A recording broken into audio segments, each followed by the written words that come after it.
अंबानी का इस बात के लिए तो यूं दिल की गहराइयों से कोटि कोटि धन्यवाद दिया जाना चाहिए। मुझे तो वैसे ही मुकेश अंबानी बेचारा खूब ही पसंद आता है। और पिछोला झील किसने बनवाई थी? तो बंजारी ने पिछोला झील बनवाई थी। पैसे वाले लोग ऐसे काम किया करते थे, अभी भी पैसे वाले लोग धर्म पुण्य का काम करते हैं। मुकेश अंबानी पैसे वाला है तो उसने अपने को जियो बांटा, सबको उसने कहा कि फ्री है, जितना जो करना है वो कर लो। तो कितना दिलदार आदमी, मुझे तो बहुत भला, बहुत अच्छा आदमी लगता है बेचारा मुकेश अंबानी।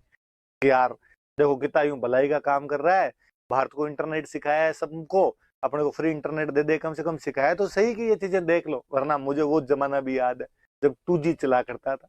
अरे एयरटेल वोडाफोन वाले नखरे किया करते थे, 599 में 1 GB देंगे, 2 GB देंगे, उसमें 2G में चक्री घूमती रहती घूमती रहती घूमती रहती।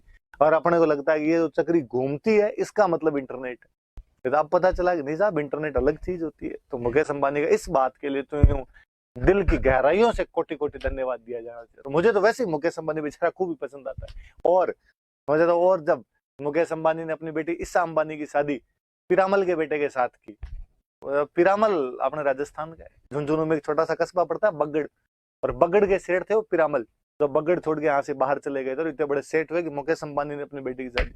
मुझे तो और लगा कि अपने राजस्थान की तो ब्याई जी, और किसकी इज्जत नहीं करे तो किसकी करे। तो भाई रे, बाकी पैसे वालों को जितों गालियां निकालनी हो तो निकाल लेना, पर मुकेश अंबानी देखो अपने ब्याई जी है तो कम से कम उनका यूं ख्याल इस मामले में किया जाना चाहिए। अपने को जियो दिया, अपने जिस मोबाइल में बैठ के देख रहे हैं जियो से ही देख रहे होंगे ज्यादातर, ये मुकेश अंबानी का दिया हुआ है, उसकी वजह से रेट वगैरह कम हुए थे। यदि वो जियो नहीं लाता तो ये रेट और भयंकर चले जाते। एयरटेल वोडाफोन वाले वो 2G वाली चक्री घुमाते रहते अब तक। तो वैसे धर्म पुण्य के काम पहले करते थे, आज भी धर्म पुण्य काम करते। और देखना, और बाणी इस मामले में दिलदार होते ही हैं जी। आज भी किसी शहर में जाके देखना, वहां पे जितनी भी धर्मशालाएं मिलेगी वो सब बाणियों की बनाई।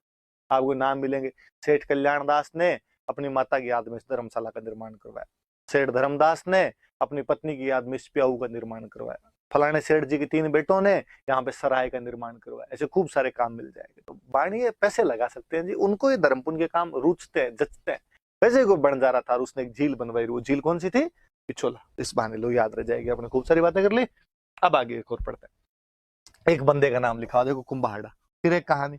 लाखा जी में और कोई बातें है नहीं जी, लाखा में कहानियां ही है। कहते हैं कि लाखा ने बूंदी शादी की थी। एक लाखा मेवाड़ के राजा है। बूंदी में चौहानों का शासन हुआ करता था, हाड़ा चौहान हुआ करते थे। चौहानों की एक ब्रांच होती है हाड़ा, हाड़ा चौहान थे। और कोई किसी रानी से शादी की। फिर ऐसी कहानियां क्यों बनती है कि लाखा जी उस अपनी हाड़ी रानी, हाड़ाओं की लड़की होगी तो हाड़ी हो गई, हाड़ी रानी से शादी करके आए।